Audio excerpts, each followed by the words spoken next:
नमस्कार दोस्तों, YouTube channel excellent exam में मैं विवेक आपका फिर से स्वागत करता हूं। दोस्तों सीटेट जुलाई 2024 एसएसटी के सामाजिक विज्ञान में हिस्ट्री में आज हम नए चैप्टर पढ़ेंगे, आपका नए साम्राज्य और राज्य। इसके पहले हमने 8 चैप्टर ऑलरेडी कंप्लीट कर दिया और प्लेलिस्ट हमने ऑलरेडी बना दिया है। तो जो स्टूडेंट को देखना आप जाकर के देख सकते हैं, बिल्कुल एनसीईआरटी ही बताया जा रहा है और इसी से आपके क्वेश्चन आपके 7 जुलाई के पेपर में भी बनेगा। इसलिए सभी पॉइंट को बहुत ही ध्यान से सुनिएगा, समझिएगा और ज़्यादा से ज़्यादा आप पीवाईक्यू को सॉल्व करने की कोशिश करिएगा, यानी कि प्रीवियस ईयर क्वेश्चन पेपर आपको अच्छे से सॉल्व करते हुए चलना है। ठीक है, फिर भी किसी भी स्टूडेंट को कहीं प्रॉब्लम होती है आप बिल्कुल हमें कमेंट बॉक्स में कमेंट कर सकते हैं। तो चलिए क्लास को शुरू करने से पहले एक बार आप सभी इस क्लास को लाइक कर दीजिएगा और सभी हमारे स्टूडेंट जो है रोजाना तक इस क्लास को जरूर शेयर करिएगा और चैनल पहली बार है चैनल को आप सभी सब्सक्राइब जरूर करके घंटी की दबा को ऑल पर क्लिक कर दीजिएगा, ताकि आने वाले समय की इंपॉर्टेंट क्लास की नोटिफिकेशन जो है आप सभी को मिलती रहे। साथ में आपको टेलीग्राम से भी जुड़ जाना है, जिसका लिंक हमने इसी वीडियो के डिस्क्रिप्शन बॉक्स में दे रखा है, या फिर आप लोग एक्सीलेंट एग्जाम भी सर्च करेंगे तो भी जो है आप चैनल से जुड़ पाएंगे। ठीक है, तो एक्सीलेंट एग्जाम सर्च करेंगे तो भी आप ग्रुप से जुड़ पाएंगे और जुड़ना आप सभी के लिए अनिवार्य है। ठीक है, तो ये है आपका चैप्टर नंबर 9 है और इसके पहले हमने 8 चैप्टर कंप्लीट कर दिया है। ठीक है, और इस तरीके से जो क्लास 6 का आपका हमारे अतीत का एनसीईआरटी वो आपका कंप्लीट हो जाएगा। इसका हम लोग 7 का और 8 का बहुत जल्द क्लियर करेंगे। ठीक है, और जियोग्राफी में भी हमने 4 से 5 चैप्टर कंप्लीट कर दिए हैं, जो कि सबसे ज़्यादा क्वेश्चन उन्हीं में से आते हैं, तो उसको भी आप लोग अच्छे से क्लियर कर लीजिएगा। तो चलिए आज से क्लास शुरू करते हैं। तो आप सभी को बताते चलें कि जो चैप्टर हमारा है कि नए साम्राज्य और राज्य, ठीक है, तो इसके पहले हम बहुत सारे 8 जो चैप्टर हमने कंप्लीट किया था उसमें नए विचार और प्रश्न और नए विचार, जिसमें अशोक के बारे में भी हमने आपको पढ़ाया था। ठीक है, अब धीरे धीरे जैसे हमने ये भी पढ़ाया था आपको किस तरीके से नगर बना, नगर से राज्य बना, राज्य से फिर साम्राज्य बना और साम्राज्य में कैसे राजा बने और उन्होंने अपनी व्यवस्था को चलाने के लिए कैसे टैक्स यानी कि कर की शुरुआत की। तो इन सभी चीज़ों में हम धीरे धीरे जो है अब आगे बढ़ते हुए जा रहे हैं। ठीक है, अब क्या हो गया है कि अब जो नए साम्राज्य बन रहे हैं और राज्य बन रहे हैं, तो अब कह सकते हैं कि अब एक राजा दूसरे राजाओं पर क्या है अपने साम्राज्य को विस्तार करने के लिए क्या कर रहे हैं, अब आक्रमण भी करना शुरू कर दिए। ठीक है, तो इस चैप्टर हम लोग यही पढ़ने वाले हैं, क्योंकि इसके पहले हमने आपको मौर्य वंश के बारे में बता दिया था। ठीक है, आज की जो क्लास हम लोग पढ़ेंगे इसमें हम लोग पढ़ेंगे गुप्त वंश के बारे में और इसके बाद जो है हम लोग हर्षवर्धन के बारे में पढ़ेंगे। ठीक है, और इसके बाद हम लोग पल्लव, चालुक्य और पुलकेशी द्वितीय, इन सभी के बारे में हम लोग इस चैप्टर में अच्छे से पढ़ने वाले हैं। ठीक है, तो सबसे पहले हम लोग बात करेंगे आपके गुप्त वंश के बारे में। ठीक है, तो कहता है पहला आपका हेडिंग पॉइंट आ गया है कि क्या बताती है हमें प्रशस्तियाँ। ठीक है, और प्रशस्तियाँ जो ये शब्द है ये आपका संस्कृत का शब्द है। ठीक है, ये क्या आपका संस्कृत का शब्द है जिसका अर्थ होता है आपका प्रशंसा करना। क्या होता है इसका अर्थ? होता है प्रशंसा। क्या होता है? प्रशंसा। ठीक है, तो अब जहाँ पर भी प्रशस्ति या प्रशस्तियाँ आए उस चीज़ को समझ जाइएगा, उसका अर्थ क्या होता है?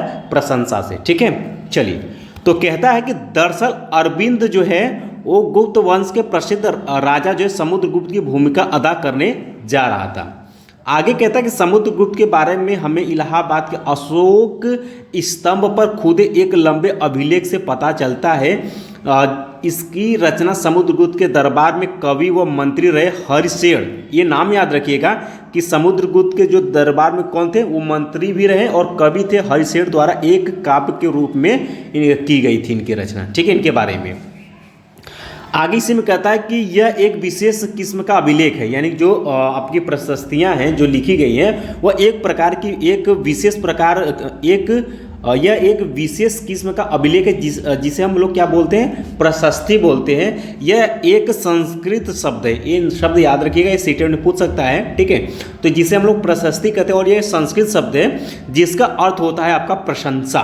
ठीक है, इसका क्या अर्थ होता है? प्रशंसा।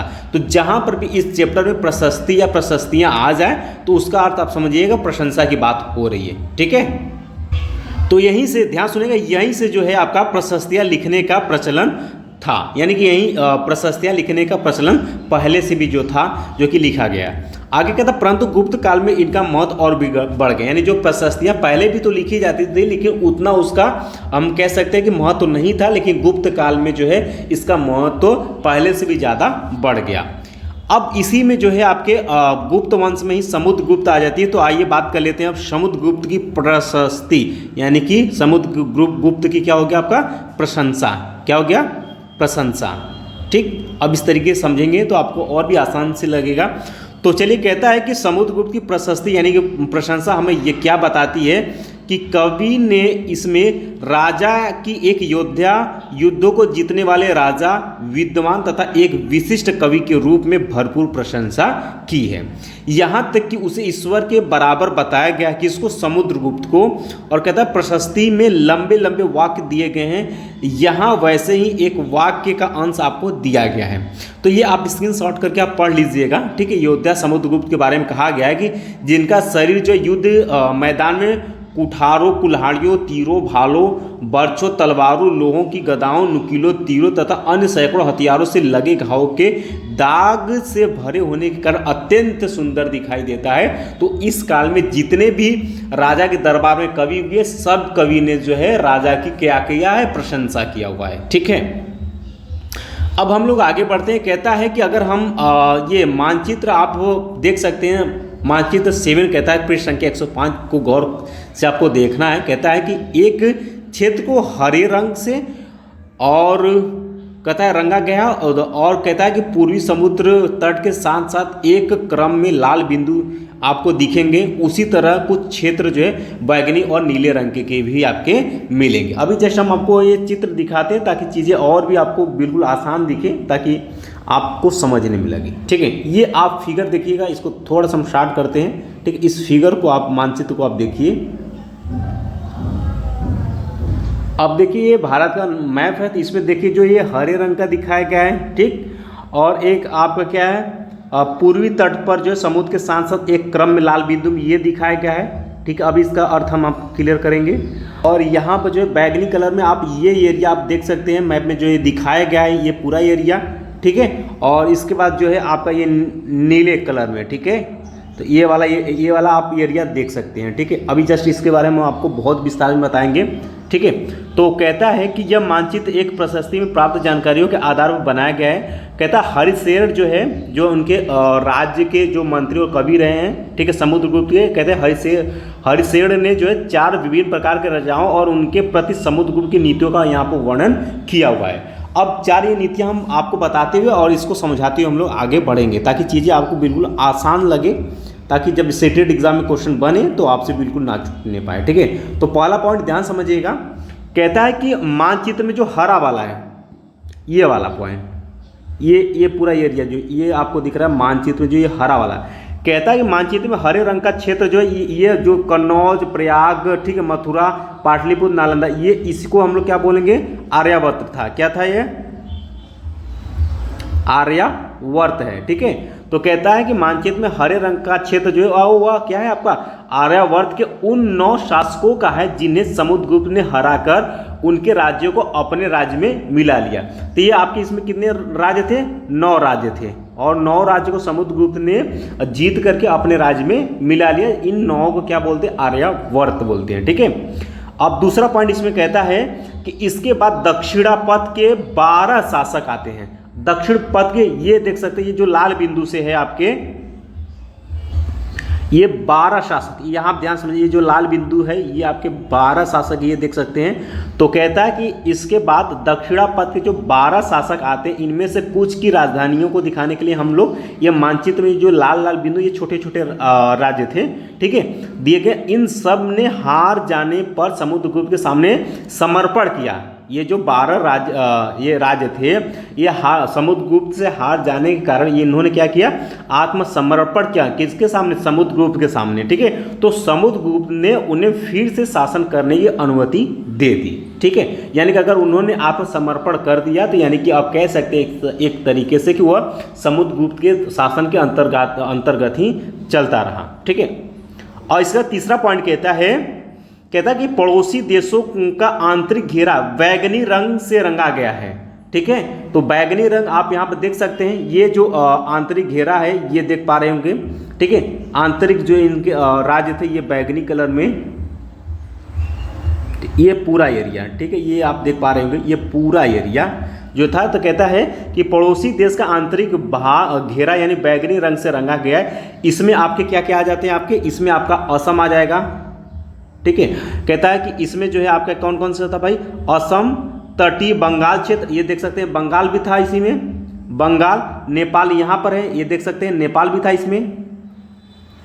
तो कहता है नेपाल और उत्तर पश्चिम के कई गढ़, उत्तर पश्चिम ये देख सकते हैं, ये वाला पूरा एरिया, ठीक है। तो कहता है उत्तर पश्चिम के कई गढ़ या संघ जो है जो थे वो क्या है समुद्रगुप्त के लिए उपहार लाते थे। ये सभी जो एरिया आपने देखा बैंगनी कलर में, ये सभी जो था वो समुद्रगुप्त के लिए क्या लाते थे, उपहार लाते थे, उनकी आज्ञाओं का पालन करते थे तथा उनके दरबार में उपस्थित हुआ भी करते थे। यानी कि पूरा हम कह सकते थे ये जो पूरा एरिया आप देख रहे हैं असम का, ये बंगाल का, नेपाल का और इधर उत्तर पश्चिम का जो एरिया आप देख रहे हैं, ये सभी क्या करते थे, उनके राजा के राज में क्या उनके साथ पार्टिसिपेट भी करते थे, ठीक, और उनकी आज्ञाओं का पालन भी करते थे। जो कहते थे समुद्रगुप्त वही वो करते थे, ठीक। अब चौथा और लास्ट पॉइंट ध्यान समझिए, कहता है इसके बाह्य इलाके के शासक, यानी जो ये अपने भारत का जो मैप, इसके बाहरी जो शासक थे यानी कि बाह्य इलाके के शासक जिन्हें नीले रंग से दिखाया गया। एक तो आपका ये आ जाता है नीचे, नीचे देखेंगे आपका ये आ गया आपका श्रीलंका, इस पर एक क्वेश्चन सेटेड में पूछा हुआ है, ठीक है। ये आपका आ जाता है श्रीलंका और ये आप देख सकते हैं ये वाला आपका अफगानिस्तान और ये पाकिस्तान का आप क्या है, पाकिस्तान और ये अफगानिस्तान का एरिया, ठीक है। तो कहता है कि इसके बाह्य इलाके के शासक जिन्हें नीले रंग से दिखाया गया है संभवतः जो किसके किसके थे, आपके कुषाण तथा शक वंश के थे, ठीक है, कुषाण और शक वंश के थे। और इनमें से जो श्रीलंका के शासक थे, ये वाला जो ये मैप दे रहे श्रीलंका, तो इनमें से श्रीलंका के भी शासक थे इन्होंने समुद्रगुप्त की अधीनता स्वीकार की, यानी कि इनका ही नियम कानून कायदा कह सकते हैं सब कुछ स्वीकार की। कौन? श्रीलंका के राजा, ठीक है। तो श्रीलंका कहता है इन्होंने समुद्रगुप्त की अधीनता स्वीकार की और अपने पुत्रियों का विवाह उनसे ही किया। यानी जो श्रीलंका के जितने भी आपके शासक थे, ठीक है, इन्होंने समुद्रगुप्त की अधीनता स्वीकार की और अपने बेटियों यानी अपने पुत्रियों की शादी किससे की? समुद्रगुप्त की। ये पॉइंट याद रखिएगा, ये आपके सीटेड एग्जाम में क्वेश्चन आया हुआ है, ठीक है। तो कौन से एरिया के, यानी श्रीलंका के ही जो राजा थे उन्होंने ही समुद्रगुप्त की क्या की? अधीनता स्वीकार की और अपने पुत्रियों यानी अपने बेटियों की शादी उनसे यहाँ पर की। इतना ये 4 पॉइंट इन्होंने बताए थे। कौन भाई? आपके हरिशेर, जो कि समुद्रगुप्त के क्या थे? मंत्री भी थे और वहाँ के कवि भी थे, उनके राज दरबार के मुख्य कवि भी थे, ठीक है। ये बातें अगर समझ में आ गई तो फिर हम लोग आगे बढ़ते हैं। अब एक शब्द आता है वंशावलियाँ, ठीक है। तो इसका अर्थ ध्यान समझ लीजिए, कहता है कि अधिकांश प्रशस्तियाँ यानी कि प्रशंसक शासकों के पूर्वजों के बारे में भी बताती। यह प्रशस्ति भी समुद्रगुप्त के पितामह यानी कि परदादा, दादा, पिता और माता के बारे में भी बताती। उनकी माँ जो थी, क्यों? समुद्रगुप्त के माँ जो थी वो कुमार देवी और लिच्छवीगढ़ की थी, ठीक है। और पिता चंद्रगुप्त जो थे वो वंशगुप्त के पहले शासक थे। ये क्वेश्चन आपके सीटेट में पूछा गया है, याद रखिएगा कि गुप्त वंश के पहले शासक कौन, किसको माना जाता है? तो चंद्रगुप्त को, ठीक है। तो कहता है उनके पिता कौन थे? चंद्रगुप्त गुप्त वंश के पहले शासक थे, जिन्होंने महाराजा धीराज जैसी बड़ी उपाधि धारण की थी। तो गुप्त वंश में महाराजा राजा धीराज की किसको उपाधि मिली थी? तो आप किसको बताएंगे? चंद्रगुप्त को बताएंगे, ठीक है। ये याद रखिएगा।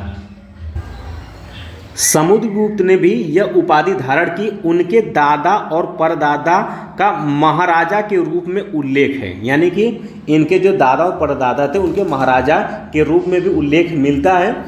इससे यह आभास मिलता है कि धीरे धीरे इस वंश का महत्व क्या हुआ? बढ़ता गया, समय बीतता गया और इनके वंश का महत्व जो है वो बढ़ता गया, ठीक है। अब आगे कुछ पॉइंट और भी देख लीजिए। यहाँ पर कहता है समुद्रगुप्त के बारे में हमें उनके बाद के शासकों जैसे उनके बेटे चंद्रगुप्त द्वितीय, नाम याद रखिएगा, वो आपके चंद्रगुप्त वो प्रथम ही थे, ठीक है। और ये चंद्रगुप्त द्वितीय की वंशावली यानी पूर्वजों की सूची से भी जानकारी मिलती है। उनके बारे में अभिलेखों तथा सिक्कों से पता चलता है। और कहता है उन्होंने पश्चिम भारत में सैन्य अभियान में अंतिम शक शासक को परास्त किया था, ठीक है। बाद में ऐसा विश्वास किया जाने लगा कि उनका दरबार विद्वानों से भरा था, ठीक। अब इतना ही यहाँ पर हमने गुप्त वंश के बारे में देख लिया। अब हम लोग चलेंगे आपके हर्षवर्धन के बारे में, ठीक है। हर्षवर्धन तथा हर्षचरित के बारे में, ठीक है। तो चलिए शुरुआत करते हैं। कहता है जिस तरह गुप्त वंश के शासकों के बारे में अभिलेखों तथा सिक्कों से पता चलता, उसी तरह से जो है कुछ अन्य शासकों के बारे में भी उनकी जीवनी से पता चलता है। ऐसे ही एक राजा हर्षवर्धन थे जिन्होंने करीब 1400 साल पहले शासन किया, आज से 1400 साल पहले। कहता उनके दरबारी कवि बाण भट्ट ने संस्कृत में उनकी जीवनी हर्षचरित्र लिखी। अब ये याद रखिएगा कि हर्षवर्धन के मुख्य दरबारी कवि कौन थे, तो बाण भट्ट थे, ठीक है, ये याद रखिएगा। और इन्होंने उनकी जीवनी पर हर्षचरित्र एक पुस्तक लिखी थी। इसमें हर्षवर्धन की वंशावली देते हुए उनके राजा बनने तक का वर्णन है। और इसी में ही कहता है कि इसी समय में जो है चीनी तीर्थयात्री स्वयं सांग, नाम याद रखिएगा, चीनी तीर्थयात्री स्वयं सांग जो है काफ़ी समय के लिए हर्षवर्धन के दरबार में रहे थे, ठीक है, जिन्होंने वहाँ जो कुछ देखा उसका विस्तृत विवरण भी दिया है, ठीक है। तो चीनी तीर्थयात्री कौन, स्वयं सांग आए थे और उनके दरबार में बहुत दिनों तक समय व्यतीत भी किया था। आगे कहता है कि हर्ष जो थे अपने पिता के सबसे बड़े बेटे नहीं थे। जो हर्षवर्धन थे वो अपने पिता के बड़े बेटे नहीं थे। अपने पिता और बड़े भाई की मृत्यु हो जाने पर थानेसर के राजा बने। और आगे कहता है कि उनके बहनोई कन्नौज, यानी बहनोई मतलब उनके जीजा, ठीक है, तो उनके बहनोई यानी कि उनके जीजा जो है वो कन्नौज के शासक थे। जब बंगाल के शासक ने उन्हें मार डाला तो हर्ष ने कन्नौज को अपने अधीन कर लिया और बंगाल पर आक्रमण कर दिया। आगे कहता है कि मगध तथा संभवतः बंगाल को भी जीतकर उन्हें पूर्व में जितनी सफलता मिली थी उतना सफलता अन्य जगहों पर नहीं मिली। जब उन्होंने नर्मदा नदी को पार कर दक्कन की ओर आगे बढ़ने की कोशिश की तब जो है चालुक्य नरेश, अब देखिए यहाँ अब चालुक्य वंश भी शुरू होता है, ठीक है, तो कहता है चालुक्य नरेश पुलकेशिन द्वितीय ने उन्हें क्या किया, रोक दिया। तो ये रहा आपका कुछ हमने आपको हर्षवर्धन के बारे में बताया। अब यही आपका दूसरा आपके राज्य जो है राजा के बारे में आपका यहाँ आ जाता है पल्लव, चालुक्य और पुलकेशिन द्वितीय की प्रशस्ति, यानी इनके प्रशंसा के बारे में हम लोग जानते हैं। यहाँ से भी क्वेश्चन जो है एग्जाम में बना हुआ है, ठीक है। तो कहता है इस काल में पल्लव और चालुक्य दक्षिण भारत के सबसे महत्वपूर्ण राजवंश थे। यानी जो पल्लव और चालुक्य थे इनका राज्य कहाँ था, भारत के दक्षिण में था, ठीक है। तो दक्षिण के सबसे महत्वपूर्ण राज्य वंश थे। कहता है पल्लवों का राज्य जो है उनकी राजधानी जो है कांचीपुरम के आसपास के क्षेत्रों से लेकर कावेरी नदी के डेल्टा तक फैला था। जबकि चालुक्यों का जो राज्य था वह क्या था, कृष्णा और तुंगभद्रा नदियों के बीच ही सीमित था, यानी कि स्थित था, ठीक है। आगे कहता है कि चालुक्यों की राजधानी ऐहोल थी। यानी जो चालुक्यों की राजधानी थी वो कौन था, नाम याद रखें, ऐहोल। यह एक प्रमुख व्यापारिक केंद्र था। धीरे धीरे यह एक धार्मिक केंद्र भी बन गया जहां कई मंदिर थे। पल्लव और चालुक्य एक दूसरे की सीमाओं का अतिक्रमण करते थे। मुख्य रूप से राजधानियों को निशाना बनाया जाता था जो समृद्ध शहर होते थे। आगे कहता है कि पुलकेशिन द्वितीय सबसे प्रसिद्ध जो है वो आपके चालुक्य राजा थे। यानी चालुक्य राजा में सबसे प्रसिद्ध अगर राजा जो बने वो आपके पुलकेशिन थे। पुलकेशिन द्वितीय थे, सबसे प्रसिद्ध राजा थे। उनके बारे में हमें उनके दरबारी कवि रवि कीर्ति द्वारा रचित प्रशस्ति से पता चलता है। इसमें उनके पूर्वजों खास तौर से पिछली 4 पीढ़ियों के बारे में बताया गया है। पुलकेशिन द्वितीय को अपने चाचा से यह राज्य मिला था। यानी पुलकेशिन द्वितीय को किससे राज्य मिला था, उनके चाचा से ही मिला था, ठीक। आगे कहता है कि रवि कीर्ति के अनुसार उन्होंने पूर्व तथा पश्चिम दोनों समुद्र तटीय इलाकों में अपने अभियान चलाए। इसके अतिरिक्त उन्होंने हर्ष को भी आगे बढ़ने से रोका। हर्ष का अर्थ आनंद होता है। कवि का कहना है कि इस पराजय के बाद जो है हर्ष अब हर्ष नहीं रहा। पुलकेशिन द्वितीय ने पल्लव राजा के ऊपर भी आक्रमण किया जिसे कांचीपुरम की दीवार के पीछे शरण लेनी पड़ी। यानी कि हम कह सकते हैं कि हर्षवर्धन को इन्होंने ही रुका था, ठीक है। यानी कि पुलकेशिन द्वितीय ने ही हर्षवर्धन को क्या किया, रोक दिया, ठीक। आगे कहता है कि पर चालुक्यों की विजय अल्पकालीन थी। लड़ाई से दोनों वंश दुर्लभ होते गए पल्लव और चालुक्यों को अंततः राष्ट्रकूट और चोल वंशों ने समाप्त कर दिया। यानी कि राष्ट्रकूट यानी राष्ट्र में जो फुटमस हुआ उनको कमजोर किया और चोल वंशों ने इनको एकदम से समाप्त कर दिया। ठीक है, अब हमने 3 शासन के बारे में आप सभी को अच्छे से समझा दिया। ठीक है, 3 वंशों के बारे में हमने बता दिया। अब आगे बढ़ते कहता है इन राज्यों का प्रशासन कैसे चलता था, यानी जो हमने आपको 3 वंश बता दिए। ठीक है, इनका प्रशासन कैसे चलता था। ठीक है, जैसे कि आपका ठीक है, तो चलिए देखते हैं। कहता है कि पहले के राजाओं की तरह इन राजाओं के लिए भूमि कर सबसे महत्वपूर्ण बना रहा। यानी ये ध्यान में रखिएगा कि भूमि कर सबसे महत्वपूर्ण था। ठीक है, एक राजा को अपना राज्य चलाने के लिए प्रशासन की प्राथमिक इकाई जो थे वो क्या थे, गांव थे। लेकिन धीरे धीरे कई नए बदलाव आए। राजाओं ने आर्थिक, सामाजिक, राजनीतिक तथा सैन्य शक्ति रखने वाले लोगों का समर्थन जुटाने के लिए कई कदम उठाए। उदाहरण के तौर पर आपको कुछ पॉइंट यहाँ पर दिया गया, आप समझ सकते हैं। कहता है कि कुछ महत्वपूर्ण प्रशासकीय पद जैसे आनुवंशिक बन गए, अर्थात बेटे अपने पिता का पद पाते थे। जैसे कि कवि हरिशेन अपने पिता की तरह महादंड नायक अर्थात मुख्य न्याय अधिकारी थे। आगे कहता है अगला पॉइंट, कहता है कभी कभी एक ही व्यक्ति कई पदों पर कार्य करता था। जैसे हरिशेन एक महादंड नायक होने के साथ साथ कुमारामात्य अर्थात एक महत्वपूर्ण मंत्री तथा एक संधि विग्राहिक अर्थात युद्ध और शांति के विषयों का भी मंत्री थे। आगे कहता है अगला पॉइंट, कहता है संभवतः वहाँ के स्थानीय प्रशासन में प्रमुख व्यक्तियों का बहुत बोलबाला था। इनमें नगर श्रेष्ठी यानी मुख्य बैंकर या शहर का व्यापारी, सार्थवा यानी कि व्यापारियों के काफिले का नेता, प्रथम कुलिक अर्थात मुख्य शिल्पकार तथा कार्यस्थलों यानी कि लिपिकों के प्रधान जैसे लोग होते थे। ठीक है, कहता है इस तरीके की नीतियाँ कुछ हद तक प्रभावशाली होती थी, पर समय के साथ साथ इनमें से कुछ व्यक्ति इतने अधिक शक्तिशाली हो जाते थे कि अपना स्वतंत्र राज्य स्थापित कर लेते। यानी उनको धीरे धीरे प्रमोट होते गए, उन्होंने अपना व्यक्ति रखा, फिर धीरे धीरे विस्तार करते करते उन्होंने एक स्वतंत्र राज्य भी स्थापित ऐसे में कर लेते थे। ठीक है, अब आगे कहता है एक नए प्रकार की सेना। आइए इसके बारे में देखते हैं क्या बात होती है।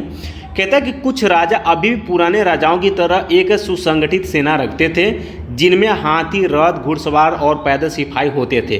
पर इसके साथ साथ कुछ सेना नायक भी होते थे जो आवश्यक पड़ने पर राजा को सैनिक सहायता दिया करते थे। इन सेना नायकों को कोई नियमित वेतन नहीं दिया जाता था, बदले में इनमें से कुछ को भूमि दान दिया जाता था। दी गई भूमि से ये कर वसूलते थे, जिनसे वे सेना तथा घोड़ों की देखभाल करते थे। साथ ही वे इसमें युद्ध के लिए हथियार जुटाते थे। इस तरह के व्यक्ति सामंत कहलाते थे। यानी इस तरीके जो रख रखाव व्यवस्थित राजा को व्यवस्था देते थे उनको क्या कहते थे, सामंत कहते थे। जहाँ कहीं भी शासक दुर्लभ होते थे ये सामंत स्वतंत्र होने की कोशिश करते थे। यानी कि जैसे ही वहाँ के जो शासक कमज़ोर होते थे तो ये जो सामंत थे वह स्वतंत्र होने की कोशिश करते थे। आगे कहता है कि दक्षिण में यानी कि दक्षिण के राज्यों में सभाएं, यानी जो दक्षिण के राज्य थे उनमें सभाएं भी हुआ करती थी। आइए इसके बारे में देखते हैं। कहता है कि पल्लवों के अभिलेखों में कई स्थानीय सभाओं की चर्चा है। इनमें से एक था ब्राह्मण भूस्वामियों का संगठन, जिसे सभा कहते थे। ये सभाएं उप समितियों के जरिए सिंचाई, खेती बाड़ी से जुड़ी विभिन्न काम, सड़क निर्माण, स्थानीय मंदिरों की देखरेख आदि का काम करती थी। जिन इलाकों के भूस्वामी ब्राह्मण नहीं थे वहाँ पर नामक ग्राम सभा होने के बात कही गई है। यानी कि नामक एक ग्राम सभा के होने की बात कही गई, यानी वहाँ पर वह व्यवस्था देखते थे। ठीक है, नगरनम व्यापारियों के एक संगठन का नाम था। संभवतः इन सभाओं पर धनी तथा शक्तिशाली भूस्वामी और व्यापारियों का नियंत्रण था। इनमें से बहुत सी स्थानीय सभाएं शताब्दियों तक काम करती रहीं। ठीक है, अब आगे कहता है उस जमाने में आम लोग कैसे रहते थे। यानी उस समय में जितने भी राजा बने, जिनके वंश बने, तो उसमें आम लोगों का क्या, आम लोग कैसे रहते थे उसके बारे में हम लोग देख लेते हैं। कहता है कि जनसाधारण के जीवन की थोड़ी बहुत झलक हमें नाटकों तथा कुछ अन्य स्रोतों से मिलती है। चलो इसके बारे में हम लोग देखते हैं। कहता है कि कालिदास अपने नाटकों में राज दरबार के जीवन के चित्रण के लिए प्रसिद्ध हैं। इन नाटकों में एक रोचक बात यह है कि राजा और अधिकांश ब्राह्मण को संस्कृत बोलते हुए दिखाया गया है, जबकि अन्य लोग तथा महिला प्राकृत बोलते हुए दिखाए गए हैं। उनका सबसे प्रसिद्ध नाटक अभिज्ञान शाकुंतलम, याद रखिएगा, अभिज्ञान सबसे उनका कालिदास का सबसे प्रसिद्ध नाटक जो था वो अभिज्ञान शाकुंतलम दुष्यंत नामक एक राजा और शकुंतला नाम की एक युवती की प्रेम कहानी को दर्शाया गया। किसमें? अभिज्ञान शाकुंतलम में। ठीक है। इस नाटक में एक गरीब मछुआरे के साथ राज कर्मचारियों के दुर्व्यवहार की भी बात इसमें कही गई है, जो कि बहुत ही ये प्रसिद्ध इनका नाटक है। किसका? कालिदास का। ठीक है। अब कहता है कि एक मछुआरे को एक अंगूठी मिली। अब ये जो कहानी है ये आपके कालिदास के अभिज्ञान शाकुंतलम से ही रिलेटेड कहानी है। ठीक है। इसमें एक मछुआरा है जो कि कीमती अंगूठी पाता है, और यह अंगूठी जो है राजा जो ये अंगूठी थी वो राजा ने शकुंतला को भेंट में दी थी, और पर दुर्घटनावश उसे एक मछली निगल गई थी। जब मछुआरा इस अंगूठी को लेकर राजमहल पहुंचता है तो द्वारपाल उस पर क्या चोरी का आरोप लगा देते हैं। ठीक है। और मुख्य पुलिस अधिकारी भी बहुत बुरी तरीके से उस मछुआरे के सामने पेश आया। लेकिन जब ये बात राजा को पता चली तो राजा उस अंगूठी को देखकर बहुत खुश हुए और उन्होंने मछुआरे को इनाम भी दिया। ठीक है। और फिर उसके बाद पुलिस वाला और द्वारपाल मछुआरे से इनाम का कुछ हिस्सा हड़पने के लिए उसके साथ शराब खाने चल पड़े। इस तरीके की कुछ कहानी यहाँ पर मिलती है।